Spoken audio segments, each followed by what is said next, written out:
cada domingo llegan al escenario de Conyatna.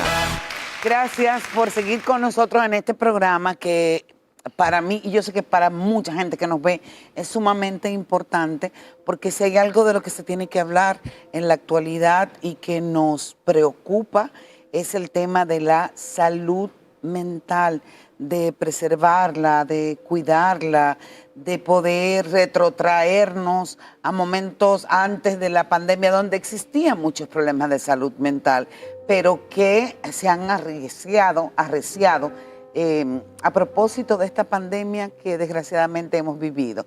3 grandes profesionales nos están acompañando en esta noche y me siento sumamente honrada.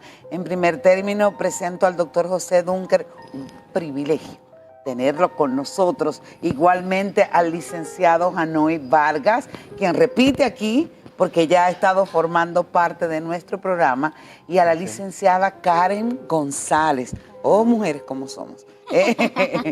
Hola, buenas noches. La verdad es que hablar de los currículums de ustedes nos tomaría todo el tiempo que tenemos disponible para poder abordar este tema. Pero sería bueno comenzar hablando de qué se trata la salud mental y por qué siempre pende como la espada de Damocles el estigma de no voy a psiquiatra, no voy a psicólogo porque yo no estoy loco. Yo sí voy a los dos, pero hace mucho tiempo, no de ahora, porque para eso ustedes estudiaron. A ver, ¿con quién iniciamos? Bueno, yo puedo partir con la definición que propone la Organización Mundial de la Salud de lo que es la salud mental, y lo propone como ese estado de bienestar y no solamente la ausencia de la enfermedad, la ausencia del síntoma.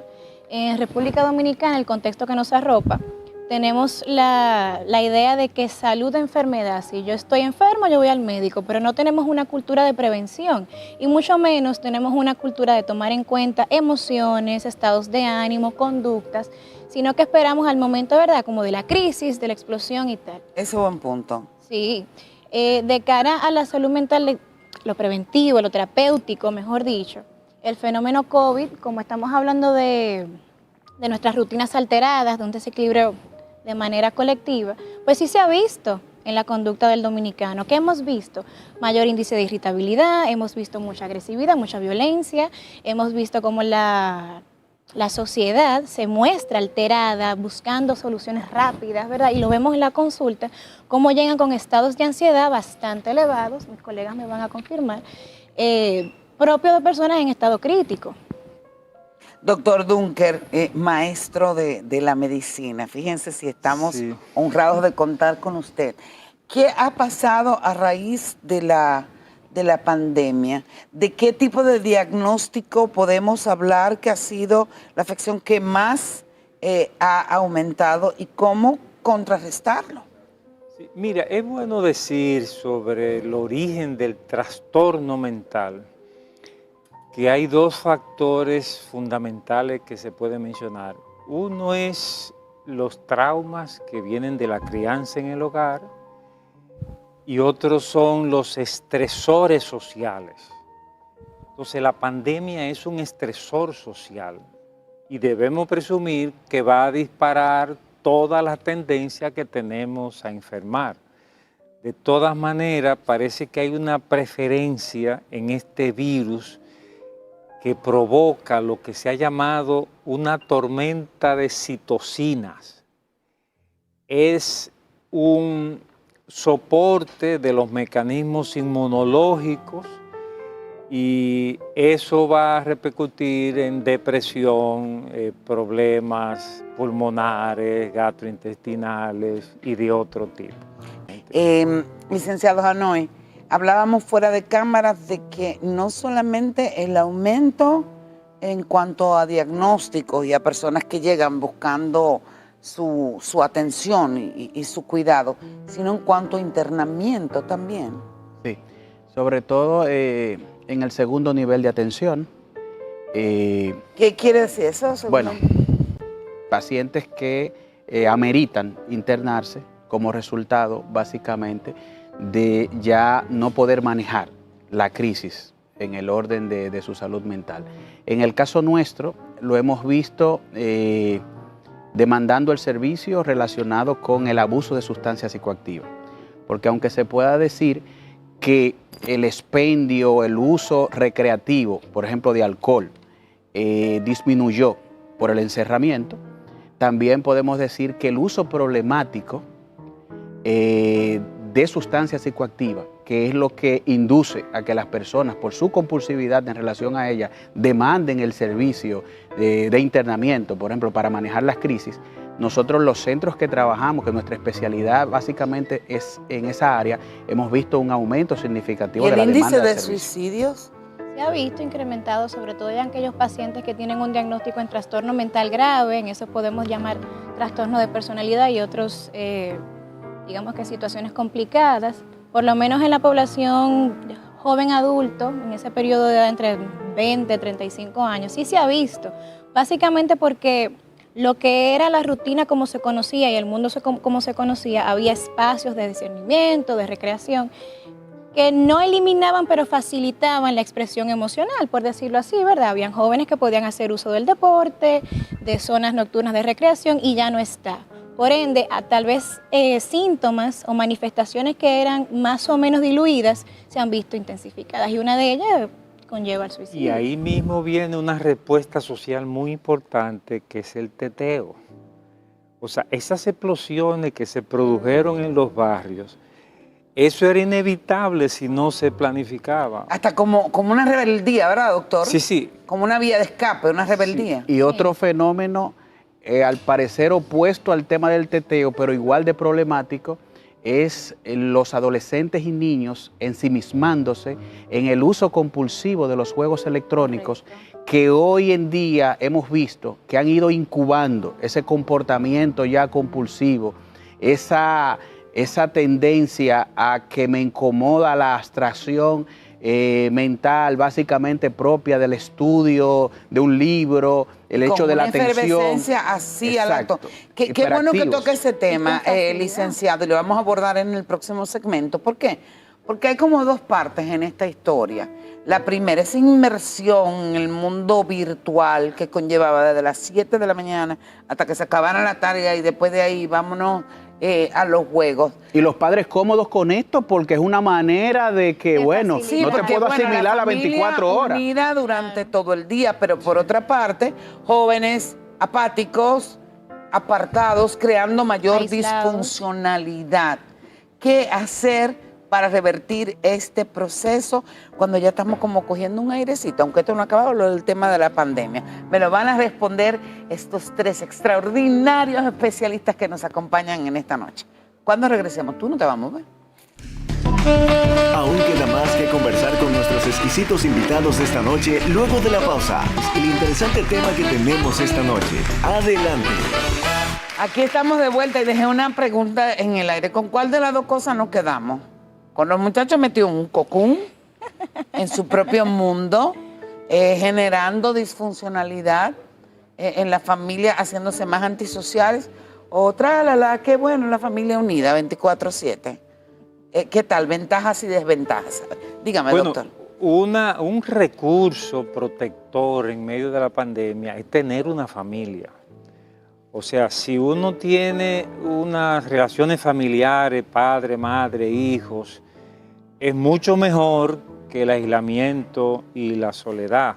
Pero en este tiempo había que hacer actividades para promover la familia.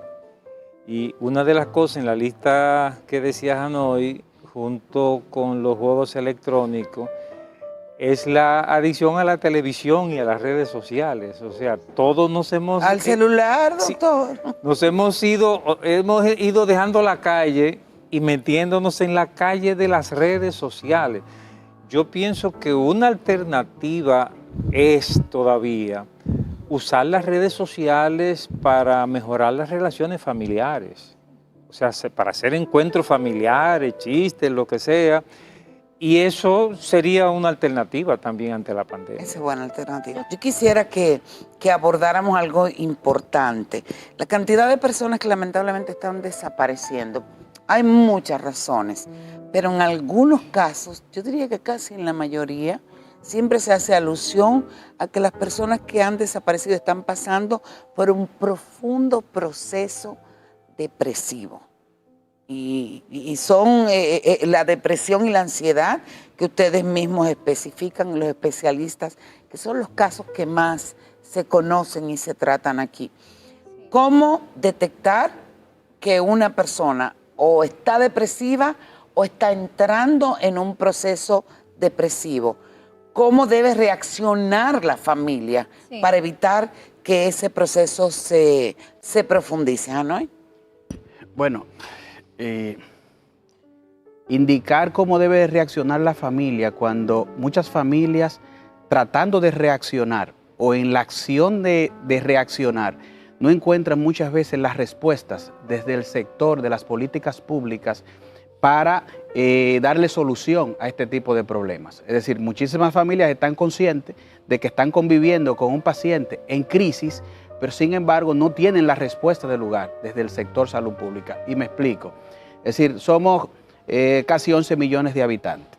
El presupuesto para salud mental es de 0.38% de lo que se asigna, de lo que se asigna a salud pública, que hasta el momento han sido unos 4.000 millones de pesos. El 1.5%. Esto es un problema grande de salud pública, el tema de la salud mental. Tenemos 60, 70 camas para esa cantidad de población.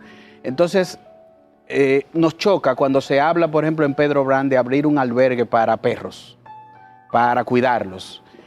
Nos choca no porque consideremos que los perros no necesiten esa protección, sino por el hecho de que hay tantas personas desprotegidas donde el gobierno es el garante de esa población y realmente las políticas públicas niegan esa responsabilidad, pero no en el gobierno actual, sino de manera ancestral, por lo mismo que decíamos al principio, tema de estigma y discriminación. Entonces, es muy duro porque 70 camas aproximadamente, una población tan grande, tengo un familiar con problemas, ¿qué me queda? Amarrarlo en un palo, amarrarlo, encerrarlo en una habitación. No, yo doy mi opinión personal, el toro hay que cogerlo por los cuernos, señores. Yo no estoy de alarmista, esto es una situación muy difícil, es una situación que se ha empeorado con el tema de la pandemia y se necesita que el Estado enfrente esta situación que es un problema de salud pública muy, muy serio. Doctor, pero quiero que, muy buena tu acotación, que nos dé como esa alarma que tenemos que ver para la familia actuar o los cercanos actuar y decir, ay no, ya va, esto se está poniendo serio y complicado. ¿Cuáles son esos síntomas? Hay terapeutas cognitivos, ¿verdad? Ustedes me ayudan en eso, que son especialistas en prevenir los desenlaces fatales de la depresión. Es decir, que se puede manejar la situación antes de, porque incluso cuando la familia detecta, bueno, el caso de este joven que ya se vio que tenía componente depresivo, yo quiero decir que aparte de los fármacos que correctamente usa el psiquiatra, hay terapias psicológicas que pueden acompañar esos fármacos. No es solamente fármaco. Los psiquiatras deben trabajar conjuntamente con los psicólogos. Así debe ser, así debe ser. Voy a decir esto, mira, ningún paciente debe recibir únicamente fármacos para trastorno mental. Siempre debe haber también un acompañamiento psicológico. Y no solamente al paciente designado, la familia también como sistema debe participar. Sí, porque igual no funciona el tratamiento si nada más. No es un fenómeno aislado, es un fenómeno relacional y quisiera aportar a lo que mencionan los colegas, diciendo que hay asociación entre casos de personas desaparecidas y trastornos de enfermedad mental, no solamente ansiedad y depresión. Una persona en estado bipolar maníaco puede estar más predispuesto a, bueno, en un estado maníaco a caminar sin rumbo y aparecer en otro pueblo, por ejemplo. Personas con un estado de demencia, personas en estado esquizofrénico, en estado inicial, son personas que pueden lamentablemente tener ese fin. ¿Cómo darnos cuenta?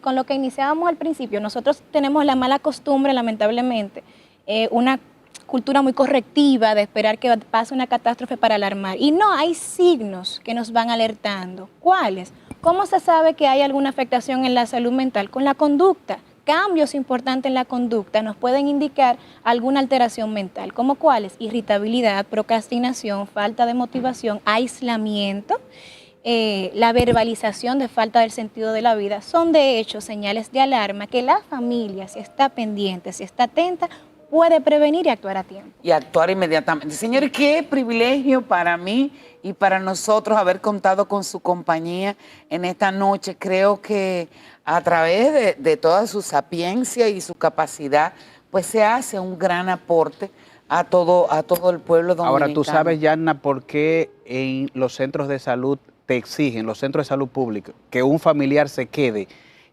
ahí al lado del paciente mientras está en proceso de internamiento, de tratamiento en crisis, porque se ha dado el caso de personas que después que agotan el proceso de salir de crisis, cuando lo quieren llevar al contexto familiar, lo ha llevado el personal y a veces la familia niega reconocerlo porque lo excluye del seno de la familia. Esas situaciones hemos vivido. Gracias mil, de verdad. Gracias en nombre de toda esa gente que nos está viendo y que verdaderamente pues ha recibido una información certera. Muchas bendiciones.